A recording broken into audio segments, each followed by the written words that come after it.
প্রতিদিন ভিডিও না বানিয়ে আপনি সাপ্তাহিক ভিডিও বানিয়ে রাখতে পারেন। যেমন আপনার ছুটির দিনে আপনি বেশি করে ভিডিও বানিয়ে রাখবেন।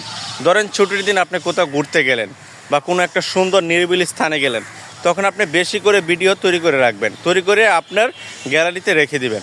ওইটা পরে পুরো সপ্তাহে আপনি একটা দুটা করে আপলোড করতে পারেন। তাহলে হবে কি, আপনার প্রতিদিনের কাজের চাপটা কমে যাবে। যেহেতু আপনি কোনো না কোনো কর্মের বিতরিত থাকবেন, আপনার কোনো না কোনো কাজ রয়েছে, আপনি তো শুধু ফেসবুক নিয়ে পড়ে থাকলেই আপনার হবে না। সেই ক্ষেত্রে আপনি ছুটির দিনে বেশি ভিডিও বানিয়ে রাখবেন, ওই ভিডিওটা ফ্রি সময় আপলোড করবেন। তাহলে দেখবেন আপনার কাজের চাপ কমে যাবে, একটা প্যারা মনে হবে না। আমি কিন্তু তাই করি, যখন যেদিন ছুটি পাই সেদিন হয়তো একটু বেশি করে ভিডিও তৈরি করে রাখি, বা কোথাও বেড়াতে গেলাম একটু বেশি করে ভিডিও তৈরি করে রাখি। এতে হয় কি, আপনি যখন ব্যস্ত থাকবেন, হঠাৎ করে ধরুন আপনার কোনো একটা কাজ পড়ে গেল, আপনি ব্যস্ত হয়ে গেলেন, তখন তার ভিডিও তৈরি করতে পারতেছেন না আপনি, তখন ওই গ্যালারি থেকে ভিডিওগুলি আপলোড করতে পারবেন।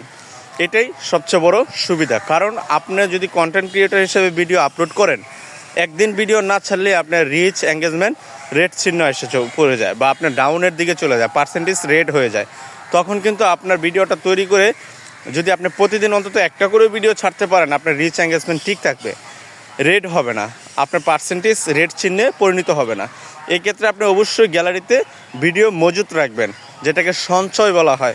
ভিডিও সঞ্চয় করে রাখলে আপনার যখন ব্যস্ত সময় থাকবে তখন এটা কাজে লাগবে। টেকনিকটা অবলম্বন করে দেখতে পারেন, আপনাদের সকলের কাজে লাগবে। ধন্যবাদ সবাইকে। তবে অবশ্যই এটা কন্টেন্ট ক্রিয়েটারদের জন্য।